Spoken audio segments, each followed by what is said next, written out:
I never thought I would be writing something like this. I never imagined I'd be the one sitting here in a silent house, my hands shaking as I replay every decision I made that night, every word I screamed, and every moment of silence I chose when I should have spoken. My name is David. At the time this all began, I was 42 and my wife, Sarah, was 41. We had 2 children, our son, Leo, who was 18, and our daughter, Chloe, who was 9. Despite the large age gap, I always thought they had a special bond. I believed they loved each other, looked after each other, and were the best of siblings. Leo was a quiet and reserved kid. He was the type who lived inside books, who found his comfort in studying and staying in his room. But he was a good kid. He never talked back, never caused trouble, and he never gave me a single reason to doubt his character. Chloe was his complete opposite. She was a whirlwind of energy, cheerful, active, constantly moving, and chattering about everything and nothing. Because I worked long hours and Sarah worked part-time, Leo often looked after her. He would get home from his college classes and stay with her until one of us arrived. There were never any problems. No signs. No warnings. Until that night. It was just a normal family dinner. We were having spaghetti, a simple meal we'd had 100 times before. My sister-in-law had brought over a bottle of wine. My nephews were playing video games in the living room. It was a scene of comfortable chaos, with my wife, my children, and a couple of cousins all gathered around the table. Nothing was out of the ordinary. And then, Chloe spoke. She said it so plainly, with no drama or tears, almost as if she were talking about the weather. Leo touched me, she said, her voice clear and cold, as if she didn't fully grasp the weight of her own words. In a bad place. Everything stopped. The clinking of forks, the chatter, the background noise of the TV. It all just ceased to exist. My cousin froze mid-sentence. My wife stared at me, her face pale. I stared at my daughter. What did you say, sweetheart? I asked, my voice barely a whisper, trying desperately to keep my hands from shaking. Leo touched my private parts, she repeated, her gaze unwavering. He did it twice. I choked on my own breath. For a few seconds, nobody said a word. The silence in that room was the loudest sound I have ever heard. Then, my wife, Sarah, shot up from her chair. It tipped backward and clattered onto the floor. I followed her, my legs moving on their own accord, as if they belonged to someone else. I pulled out my phone and dialed Leo's number. He was at a late-night study session at the university library. He didn't answer. I called again. This time, he picked up. What's wrong, Dad? Come home. Now. What happened? Is everything okay? Just come home, I said, and hung up. It took him 20 minutes to get there. He walked in with his backpack slung over his shoulder, a look of confusion on his face. What's going on? You guys are scaring me. Before he could even finish his sentence, I lunged at him. I shoved him hard against the wall, the impact echoing through the quiet house. Did you touch her?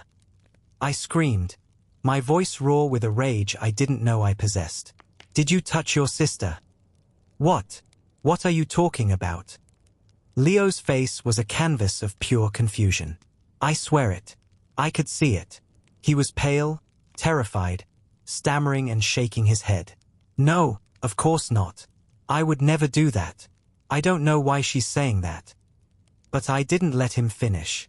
I didn't want to hear it. I didn't want to think. I just wanted to protect my little girl. I punched him in the face. He collapsed to the floor, blood pouring from his nose. He looked up at me, at his own father, with a mixture of terror, shock, and something else. Something I had never seen in his eyes before. Utter betrayal. I did nothing. I just stared down at him, my heart a block of ice in my chest. I did not help him up. I did not defend him. I did not believe him. My wife, Sarah, went to his room and started grabbing his things, his backpack, clothes, his college textbooks. She went outside, threw everything onto the doorstep, and screamed, "You are dead to us. Never come back here again." Leo was on the floor, crying, begging. I don't understand. It's not true. Please, don't kick me out. And I just stood there, holding Chloe in my arms, shielding her from the monster I had just created. I didn't say a word. Not a single one. We cut him out of our lives completely. We changed the locks. We cancelled his college support. He never came back to that house. He never called again. For us, he simply ceased to exist. We spent the next few weeks convincing ourselves we had done the right thing, that we had protected our baby girl. We asked her several times if anything else had happened. She just said no. It was only those 2 times. We never took her to a psychologist. We thought our love would be enough. We thought our belief in her was all she needed. For a while, it seemed like peace had returned. Chloe played, she smiled, she slept better at night. I started sleeping, too, until the nightmares began. In my dreams, I would see Leo on the floor, his face blooded, his eyes wide, looking at me, his father, and asking me one simple question. Why? Because I didn't ask. I didn't doubt. I just acted. That was the night I didn't just kick my son out. That was the night I destroyed him. 2 years passed. 2 years of suffocating silence, of denial, of clinging to the belief that we had done the right thing. Chloe was smiling again, playing, and she even told us once that she felt safer now. I took that as confirmation that we had made the right choice. My wife never brought up Leo's name again. If I ever mentioned that I missed him or asked if she knew anything about him, her expression would turn to stone, freezing me from the inside out. For her, Leo was a ghost. Until that Saturday, Chloe was on her way to her art class. An older cousin was driving her. It was a calm, sunny afternoon. I was folding laundry when the phone rang. I don't remember much of the call. Just a few words that have been burned into my memory ever since. Accident, head-on collision, ambulance. 1 person deceased. The girl is in critical condition. My wife and I rushed to the hospital. We arrived just as they were wheeling Chloe into the emergency room. There was so much blood. There were doctors and nurses shouting, rushing everywhere. I saw her small, pale, unconscious face, covered in tubes and wires. For a moment, the world went silent again, just like it had 2 years ago. My niece, her cousin, was killed in the crash. Chloe survived, but barely. The diagnosis was brutal. Severe damage to her left kidney, multiple internal hemorrhages. She would need immediate surgery, and very likely, a transplant. The doctors told us to prepare for the worst. We spent days in the ICU. I never left her side. I slept in a chair. I refused to eat. I just stared at the machines that were keeping my daughter alive. My wife became a statue. She didn't speak. She didn't cry. She was just there. One night, Chloe opened her eyes. She was weak. She could barely speak, but she recognized me. She gave me a tiny, frail smile. "Dad," she whispered, "do you think there's a heaven?" My throat tightened. "Yes, my love. Of course, there is. And, do you think bad people can go there? If they're really sorry. Why would you ask that, sweetheart?" She paused, her gaze growing distant. "Because I did something really bad, Dad. Something awful." I felt my stomach drop. A long time ago. I lied to you. I lied about Leo. I couldn't speak. I made it up, Dad. The part about him touching me, it wasn't true. Her eyes filled with tears. I was just so angry at him. He was supposed to take me to my friend's birthday party, but he had a big exam and he said he couldn't. I wanted to punish him. I thought if I said something, I don't know. I didn't think all of that would happen. And then I got scared, and I didn't know how to tell you the truth. Her tears were overflowing now, streaming down her pale cheeks. Mine had already started. "I killed my brother," she sobbed. "And now I'm going to die, too." I held her, trying to pour all of my strength into her tiny, broken body. But inside, a chasm was ripping me apart. Not for her, but for him. For Leo. For his face on the floor. For his eyes. For the silence of that night. That night, My wife and I were told the one thing we were dreading. Chloe needed a kidney transplant, and soon. We were both tested for compatibility. Neither of us was a match. The doctor was direct. A biological sibling is the best option, he said.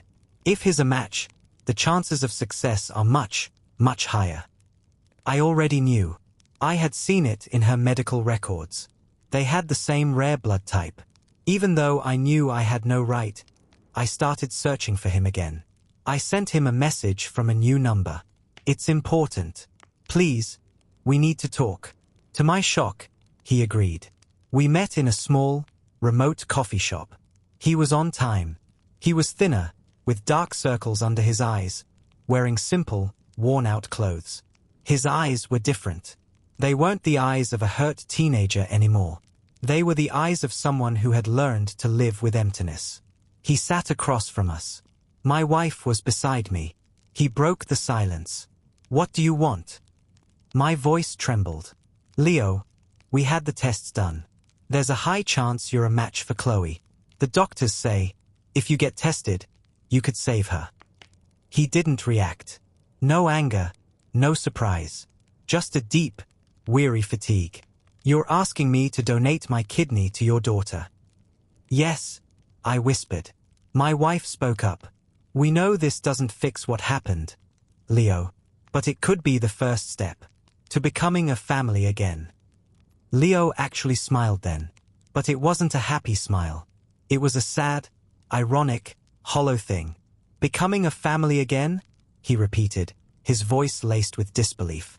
We're not asking you to forgive us, I pleaded. Just to help her. She's dying, Leo. Do you know how many times I thought about dying? He asked, his voice suddenly sharp. How many nights I slept in a park, clutching my backpack because it was the only thing I had left. How many times I went 2 days without eating because I didn't have a single dollar. He looked at us, but he wasn't seeing us. He was speaking to his ghosts. I was about to throw myself off a bridge. Not once, but 3 times. And you know why I didn't? Because I told myself, if I survive this, I'm going to live my life my way, without owing anything to anyone. He stood up.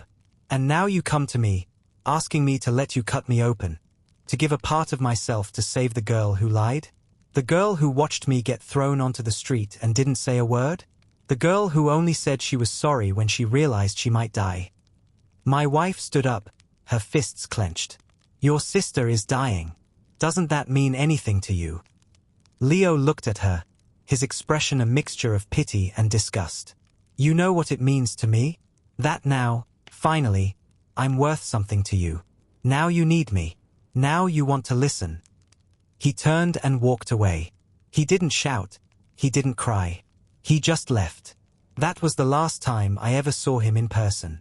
I did the only thing a desperate, broken man could think of.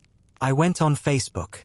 I posted a picture of Chloe in the hospital, hooked up to tubes, looking fragile and small. I wrote a long, twisted post. I told everyone that we needed a donor, that her brother was a match, and that he was refusing to save her life. I tagged him by his full name. I ended with a single, damning question. What kind of monster refuses to save his own sister? The post exploded. At first, it was just silence. Then, the comments and shares started pouring in. Hundreds of them. Relatives, friends, and then complete strangers. Everyone had an opinion. Everyone pointed a finger. He's going to let a little girl die? It's one kidney. You can live with one. What kind of human trash is he? I had unleashed a digital mob on my own son. But in my mind, I kept telling myself the same thing. If he feels enough pressure, he might say yes. Hours later, he responded. Not with a comment, but with a video. He was sitting on a park bench, looking exhausted. Hello, he began. My name is Leo. Many of you know me because of what my father posted today. I want to tell you something I never got the chance to say. He took a deep breath. 2 years ago, my sister accused me of something terrible. And without asking me a single question, my parents beat me, threw me out, and took everything from me. I was 18 years old. He then held up his phone and played a recording. It was his conversation with Chloe in the hospital. Her crying, her confession, her apology. He looked back at the camera. I saved this recording not for revenge, but because I knew, one day, they would try to make me the villain again. His voice cracked. I do not want my sister to die, but I will not save the people who killed me while I was still alive. I will not give them a piece of my body as a currency for their guilt. I am not their second chance. He ended the video with a sentence that shattered me. I am not a monster. I just learned to say no. The notifications started flooding in again. But now, the comments were for us. You are the real monsters. She lies, you attack him, and he's supposed to save you? Disgusting. I hope you live with that guilt for the rest of your lives. The video went viral. Our story wasn't ours anymore. It belonged to the world. A day later, Leo posted another video. He held up his medical records, showing he'd been treated for severe depression and suicidal ideation. The first time I slept under a bridge, it was raining, he said, his voice flat. The third night, someone spat on me and called me a child abuser. I had no one to call. He picked up a photo of him and Chloe when she was a toddler. They were both smiling. I loved her, he said, his hand shaking. I made her breakfast. I changed her diapers. I waited for her after school. She didn't just destroy my life. She destroyed me. He tore the photograph in two. My kidney is not a currency for your redemption. If you look for me at the funeral, I'll be in the back. Not to comfort you, but to watch what you built and what you left to die. After that, he disappeared. He deleted his social media, changed his number, and vanished. Chloe died a week later. There were no screams, no final words. Just a flat line on a screen. My wife collapsed. I didn't cry. I just held my daughter's hand until they gently pulled me away. The funeral was small and cold. Most of our family had distanced themselves. And Leo, he kept his promise. He was there. He sat in the very back row, alone. He didn't cry. He didn't look at us. When it was over, he stood up, left a single white flower on her casket, and walked away without a word. Today, I'm writing this from a silent house. My wife no longer speaks to me. We are two ghosts haunting the rooms where our children used to play. Every night, I see Leo's face. His words, his broken stare, the life we destroyed. I've come to understand that death doesn't come alone.